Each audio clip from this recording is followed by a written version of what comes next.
Hello everyone. Today I'm going to try and demonstrate why the phase displacement oscillator by WMD is one of my favorite oscillators, and I also want to try and explain why I think phase displacement synthesis in general is so amazing.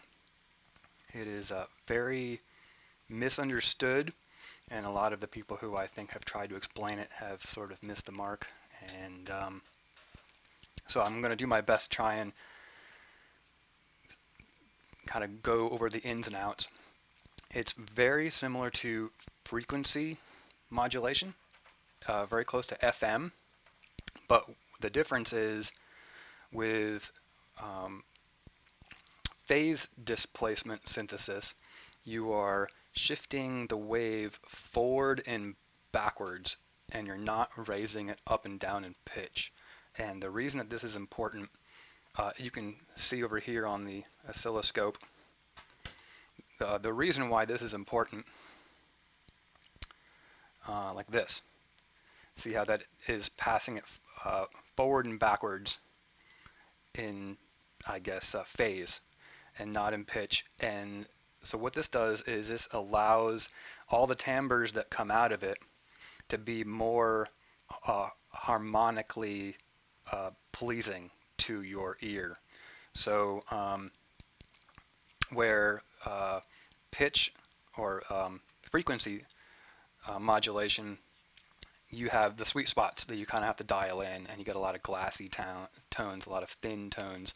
With phase displacement synthesis, you got a lot of beefy tones, as long as you understand kind of how to tackle this type of synthesis. Now, the phase displacement oscillator by WMD is amazing all by itself, but it has a couple really interesting things you can do once you start patching it into other modules.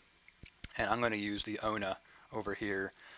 It doesn't have the highest output, but I think that actually works really well with the phase displacement oscillator. So just as an example of what, a quick example of what we would normally hear from the phase displacement oscillator right now, I have the outs. It has 4 outs.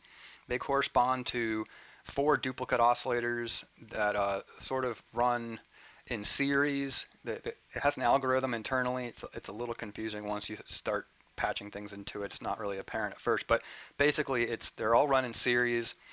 So 1 goes into 2, which goes into 3, which goes into 4, and then each one of those oscillators have their own independent output down here, and then you can select a waveform for each of those 4 oscillators up here. Now, one thing that sort of bums me out with this one is they are literal duplicates of each other, aside from being able to shift their waveform, which means you can't detune them from each other. They all have the same coarse and the same fine tune, and same goes if you frequency modulate them. They all do that together.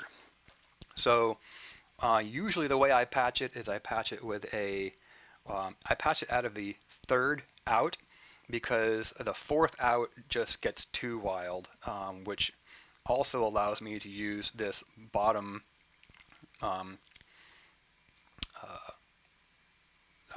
guess channel for other things, which you'll see me do later. So this over here is a VCA. It gives you 3 VCAs to go in between channel 1, 2, 3, and 4. So there's 4 oscillators, and the VCAs go in between those 4 oscillators. So you can imagine when 1 goes into 2, then you get this. When 2 goes into 3, then you get this. And then when 3 goes into 4, you get this one. So that's kind of how they fit in with this one over here. And so what you're seeing over here on the oscilloscope, channel 1, channel 2, channel 3, we have no sound coming out right now, so that's why the bottom one is flat. And the reason I'm doing it this way is because this allows me to tune the oscilloscope to channel 1, which so everything's not shaking around. And then the primary, what you're hearing, is going to come out of the bottom one here. So for instance, I'm going to hit play on the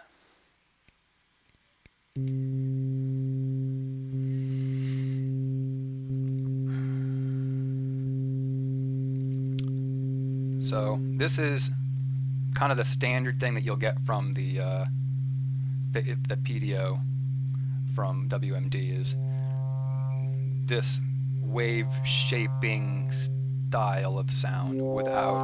And if you notice, this is basically the same as that.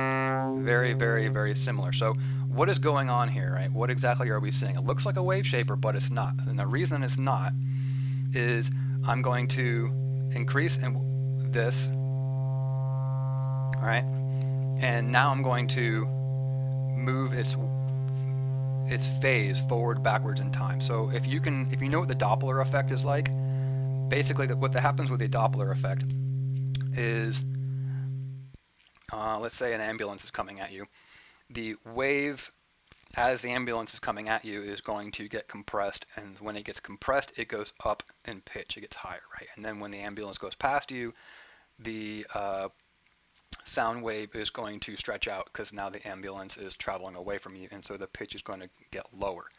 And so the same similar concept works here. So here, for instance, I need to turn up this VCA so that we're actually hearing what I'm trying to demonstrate. So I'm going to turn it up just a little bit, and when I turn up the first VCA, you can see here we're getting that compression, right? So when the wave is traveling, when it has a slope, then we're getting the compression. And when the wave is still, so to speak, then we're getting no Doppler effect, if you want to call it that, right? And so we can shift this around. Now we're shifting the phase. This is doing the phase between, and it's still confusing. I'm not sure if this goes up here, but there's an oscillator up here between the 1 and the 2, right?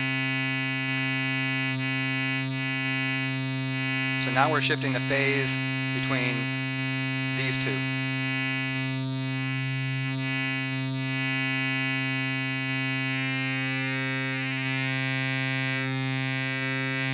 So this is pretty subtle sound changes, but the benefit to understanding that this is doing such a thing is when we decide to patch in an LFO, right? So you can kind of give it a fake phasing effect by patching an LFO into it.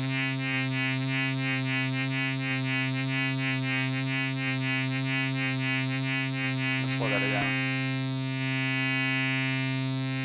So you can't detune this oscillator, but you can sort of fake that phasing effect by detuning it. And then these down here are the attenuators for that.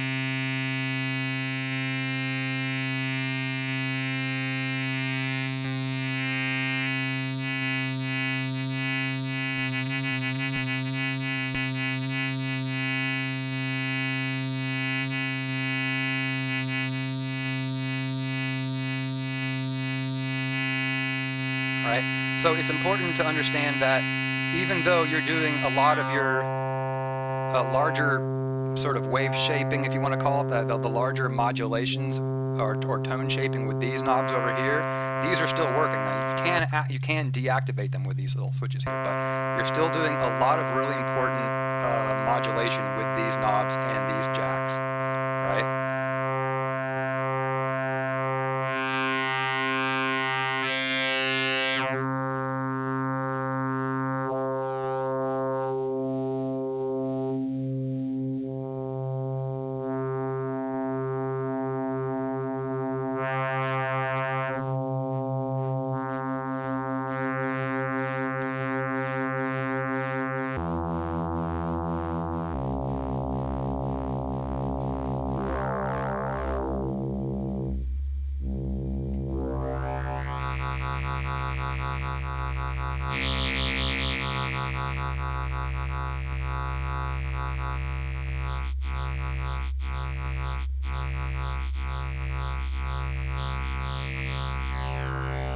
I find these types of tones really pleasing, especially when you're doing, you know, bass sounds.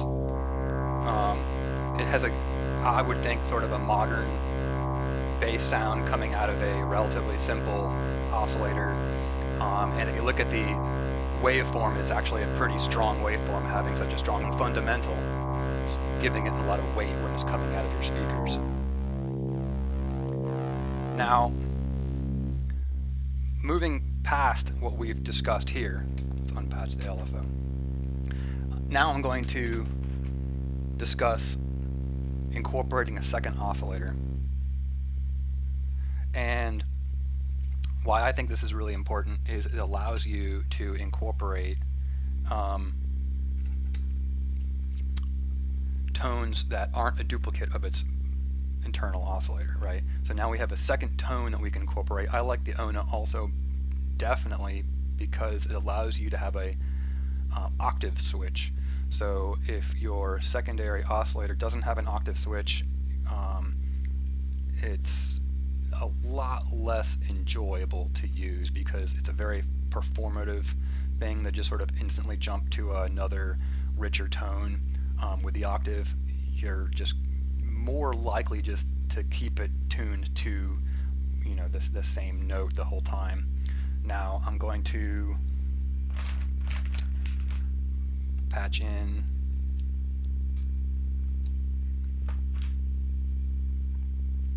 the volt per octave input on this guy. So now the ONA is sharing the same volt per octave. I believe one step up from the lowest octave is going to be the same, this is how I do it, but the same note as what's coming out of the PDO. And the way that the triple bipolar VCA works is if you turn this knob to the right, then you get what's patched into this, and if you turn it to the left, then you guess what's patched into this. So you can already hear it's slightly detuned. That already is going to give you that detuned sound that everybody loves, including me.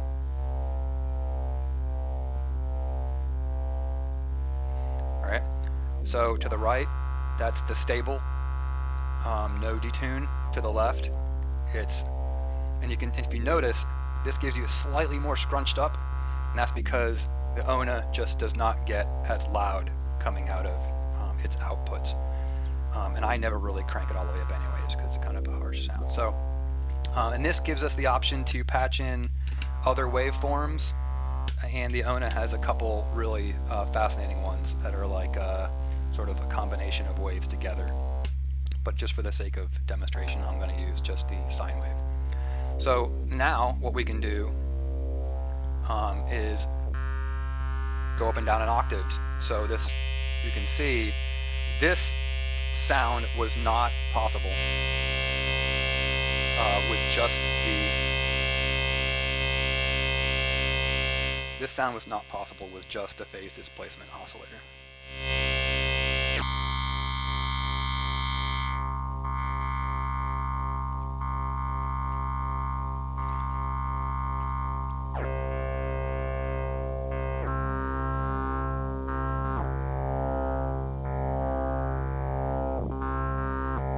And something else that I find that is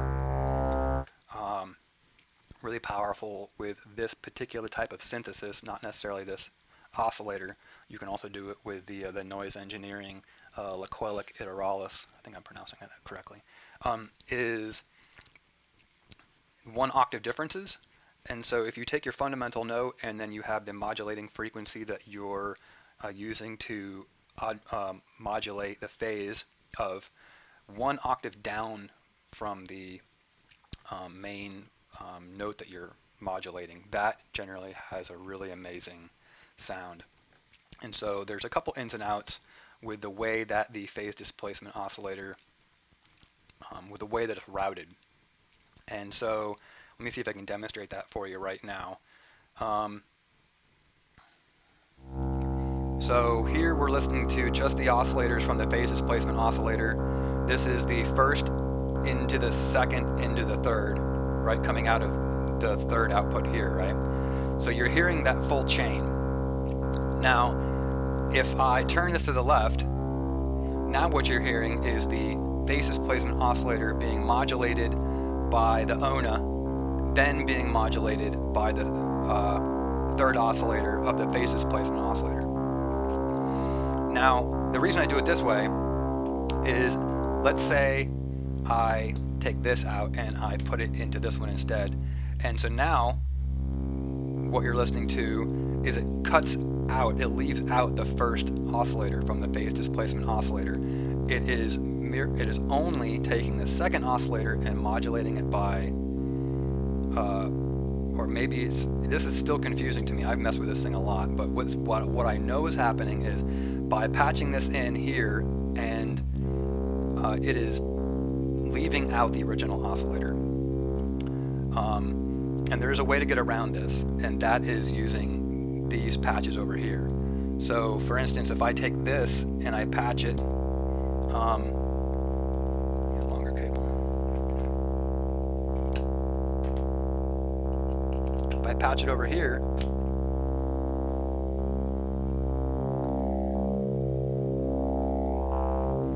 now I'm able to get that signal path back in, right?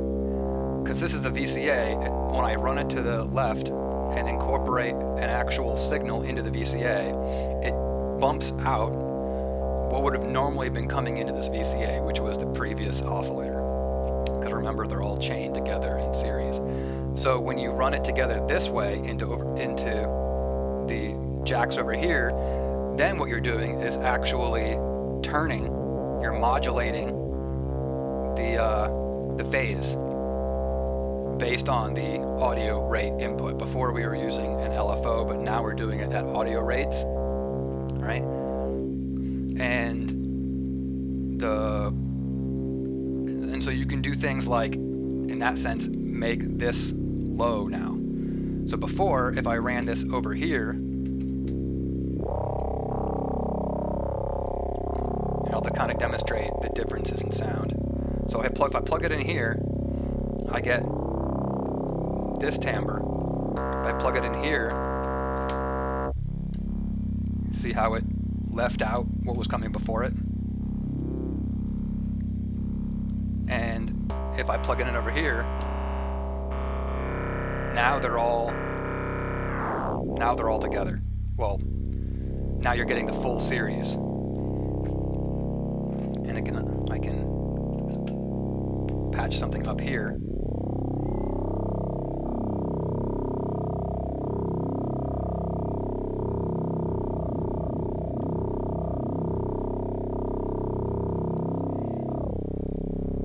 With this oscillator, a little is more generally.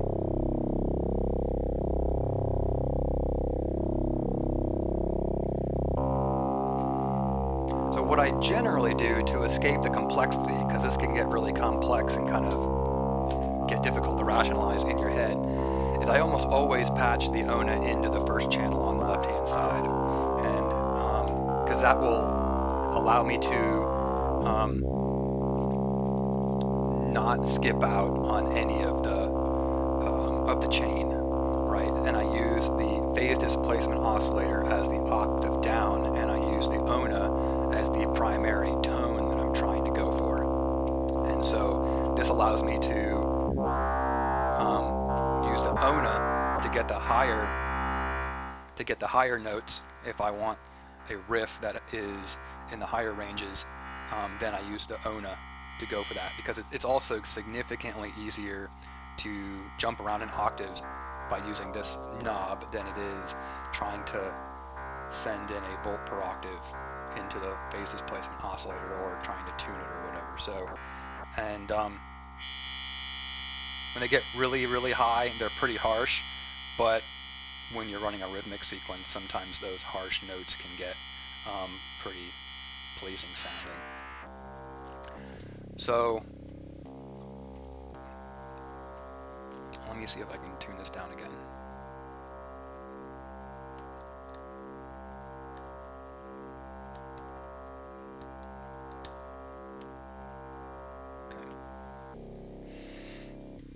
So So now when the ONA is at 0, it's it's almost like a low frequency oscillator at that point. But this allows me to use this as the octave down, and I can get some pretty beefy sounds.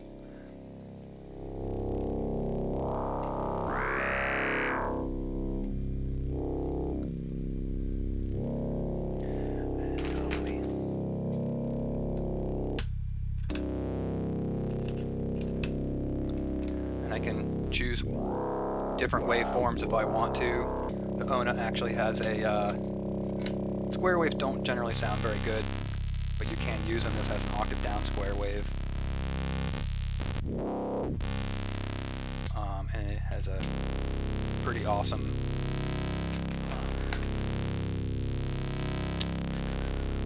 okay. So this is the cable I use from the Pamela's new workout to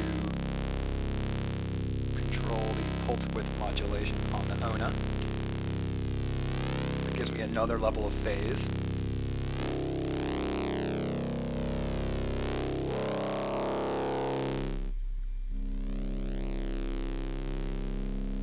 Because really what the goal here is to get movement in the sound, and that can be difficult with just the phase displacement oscillator on its own. It has a very stale yet solid and stable sound, but it can get really stale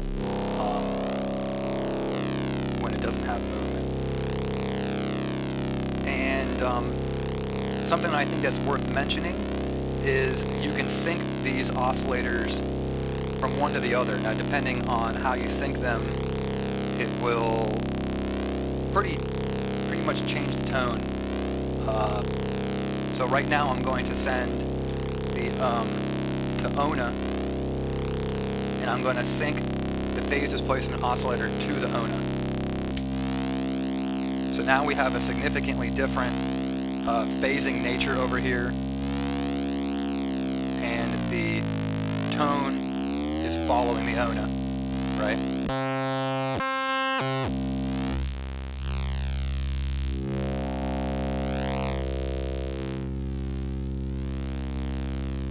So now you have the ability to, similar to the phase displacement oscillator by itself, the PDO by itself, you're able to add that stability back into it. And if I up the the pulse width modulation, then I can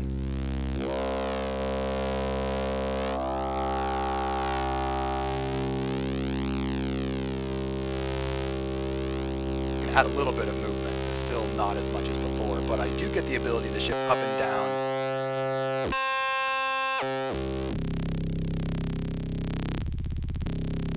Which I couldn't do before. So let's reverse that. Right now I'm going to take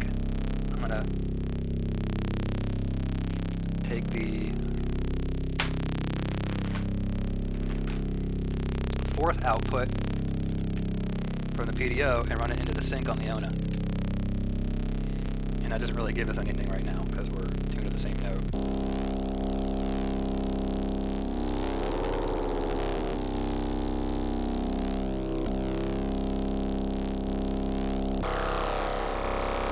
This one I find gets pretty wild.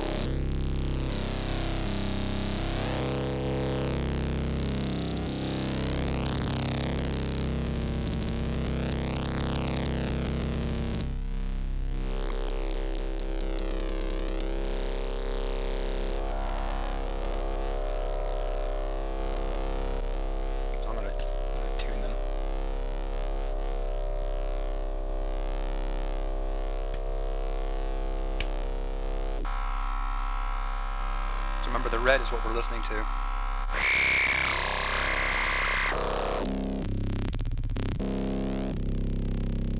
So, something else that I think is really powerful on this oscillator is the ability to, you still have one VCA down here that we haven't used. And like I said, the fourth out here is how you would daisy chain them all together into the fourth output. You also have a summed output here, and that's interesting because it takes the outputs of all of them together and sort of adds it all together. So all of the modulation really sort of pile on top of each other, and it gets just to be too much. So I almost always use the third out, and now I can take the fourth out and I can punch it into things like the volt per octave input on the filter, and I can use it to do filter modulation. So that is this one here, right?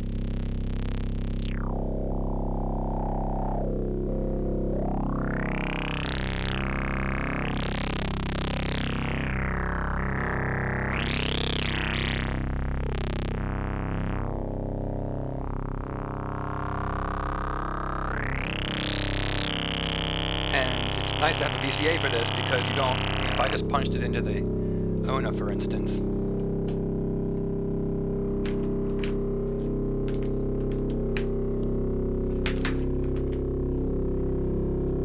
if I just went straight, say from over here to over here, oops, wrong one. I don't have an attenuator. There's no way. I'm just stuck with a full string. It sounds great. Now, the trick with that is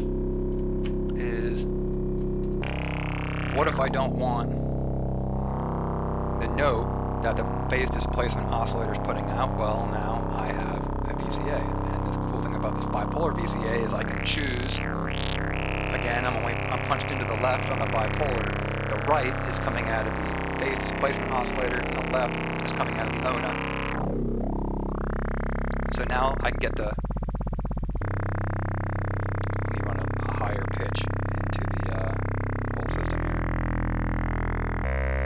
Right. Now I can run an octave down, coming out of the ONA, which is also coming into the filter.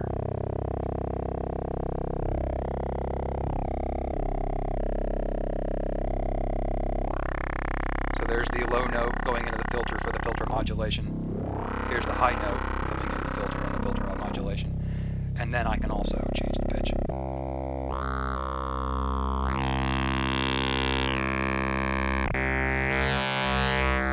I don't know, I really like the sound of filter modulation, and again, with sequences, this sort of stuff sounds great.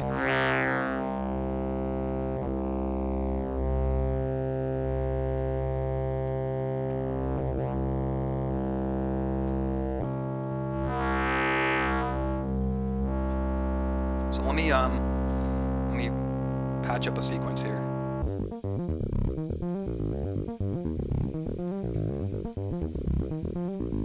I think some of you might recognize this one. I believe it's Daft Punk.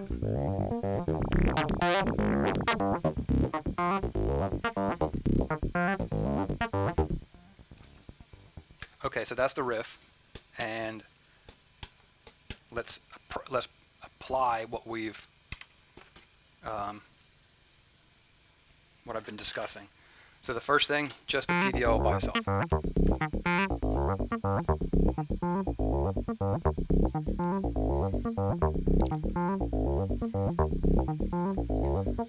I mean, it has a great sound, but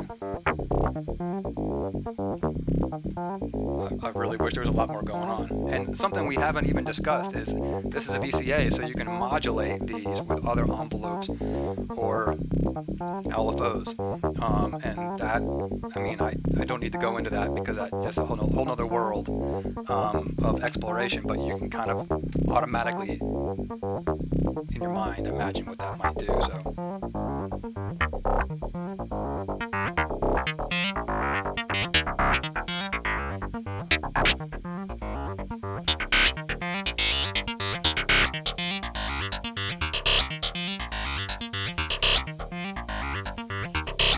So they were harsh when it's just a flat tone, but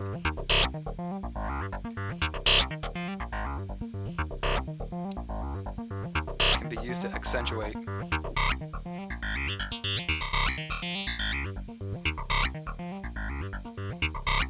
course, who doesn't love reverb?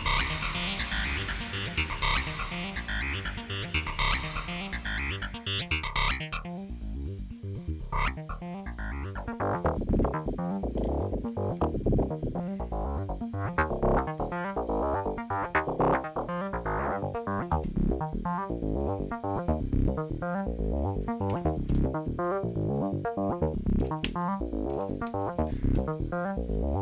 this is the oscillator that has, or the output that has the pulse width modulation. I'm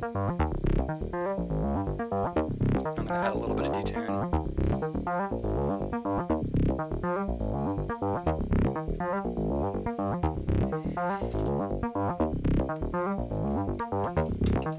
And again, I can add an LFO into one of these phase inputs down here.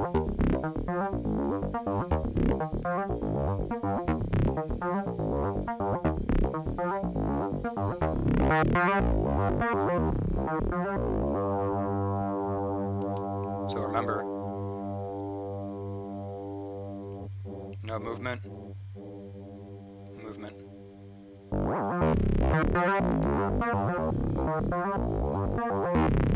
Now if you really have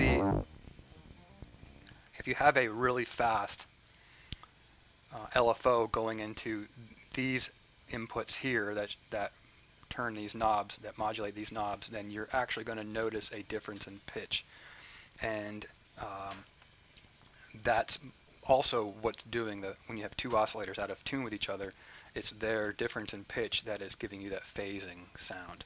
But if you go too far with it, you definitely start to hear both tones on top of each other. So you want to not, unless that's what you're going for, but you generally don't want to go all out so that you can hear both tones. You just want that phase.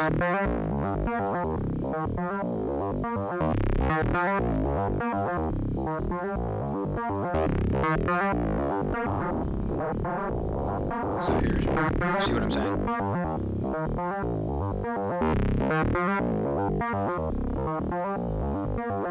And then again, we can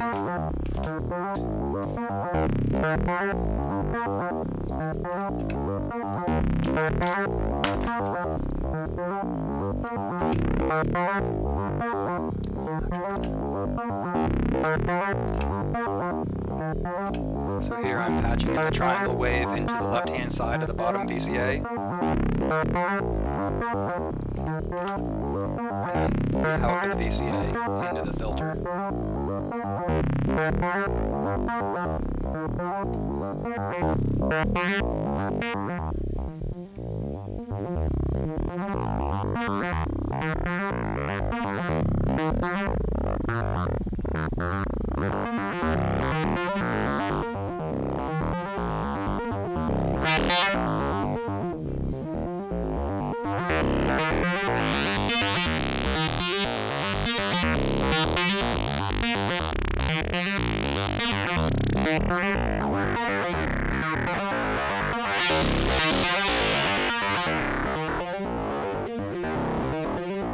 All that distortion is just coming from us mangling the waveform by modulation.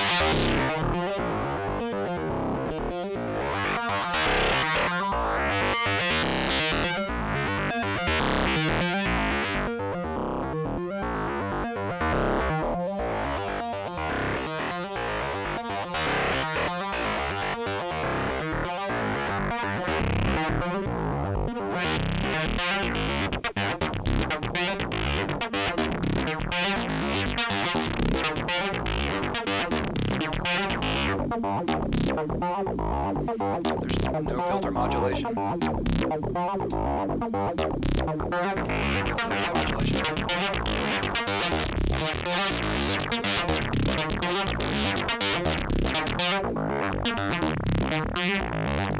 Here's the filter modulation coming from the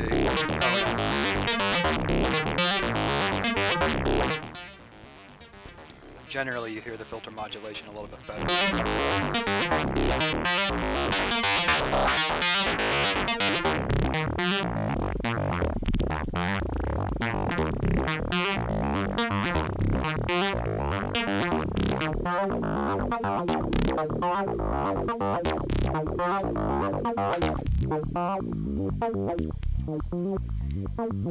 So just sort of exploring what I might do while I'm performing with this particular oscillator, the things that I have a tendency to want to touch.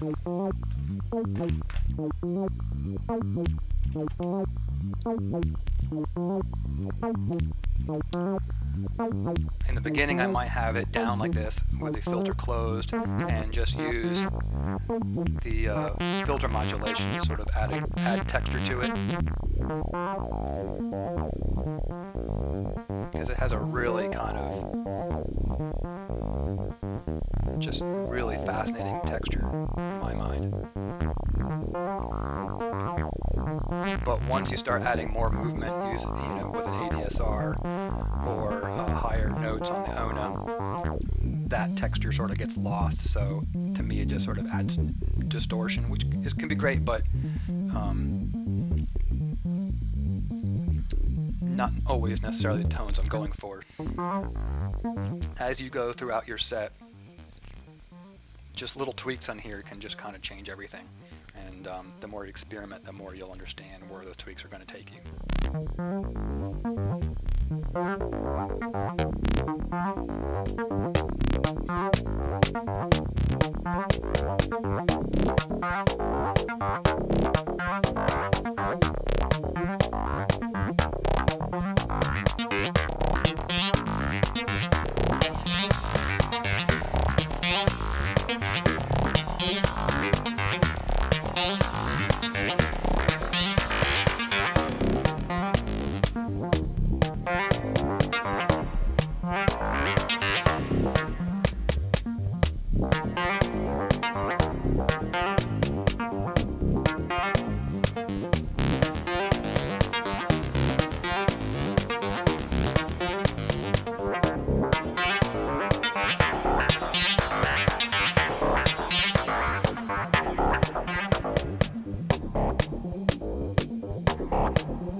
Something else worth mentioning with the triple bipolar VCA is that when you have waveforms coming into the CV input, they are bipolar inputs, so anything that is negative in voltage will turn the volume down, or at least it will turn this knob to the left, which I guess technically, if it's, for instance, with this one, to the right is a positive value, and to the left it's a negative value, but what that does when you're just dealing with a regular waveform is it inverts the wave. So this direction would be a proper waveform, and this direction would be the inverted waveform. A lot of the times that's indistinguishable in sound. Not always, but with this one up on top, for instance, we have it patched, so the right one is going to be the modified sawtooth wave, and the left one is going to be the sine wave. So when you have a modulator, a CV modulator patched into here, and it goes into negative voltages, it's actually going to turn this knob to the left. And if it has a positive voltage, it's going to turn this knob to the right. So you just have to keep that in mind. It's a little weird thinking that way. So when you're running an LFO into it, I'll give you an example. This LFO here definitely has positive and negative output.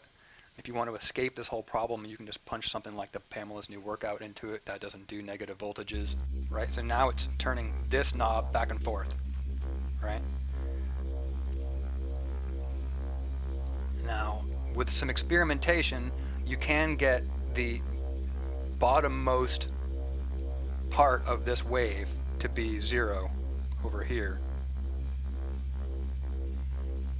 But if you go too far, you start getting the other wave.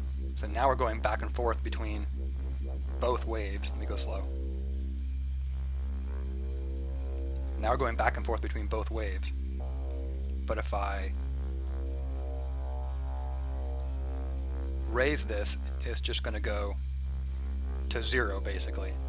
And you have to keep that into account, that this knob needs to be basically half of what this knob is set to in order to have this knob turn back to 0. So with this setup, essentially it is turning all the way up and then all the way down, right?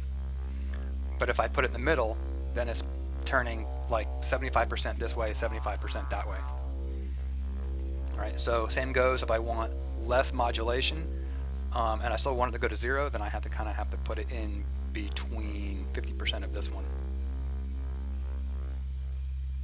There you go. See how it just barely ended up crossing 0 to the other side.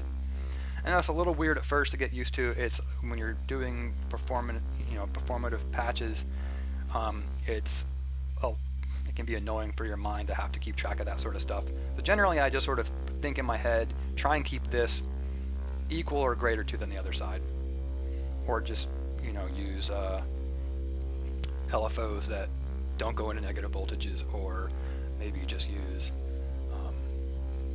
an envelope, which you won't have this problem if you were just using an envelope.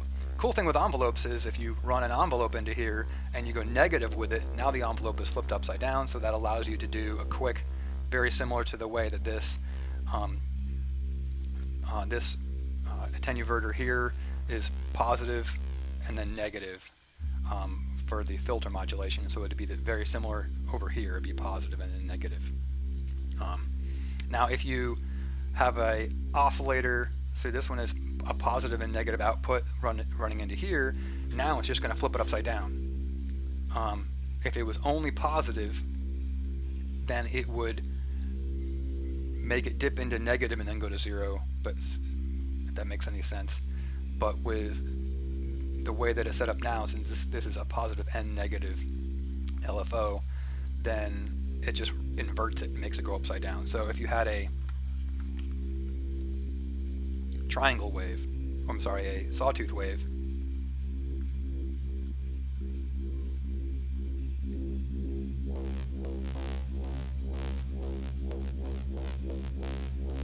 now it's ramping up and dipping down. Now it's going to do the opposite. It's going to shoot up and then ramp down. So that, if you're going for that, that can be a cool effect. That, I think, is basically everything that I think is important to say about phase displacement, synthesis, and concepts on how to understand it and how to get the most out of this type of synthesis and this particular oscillator specifically. Thanks for listening.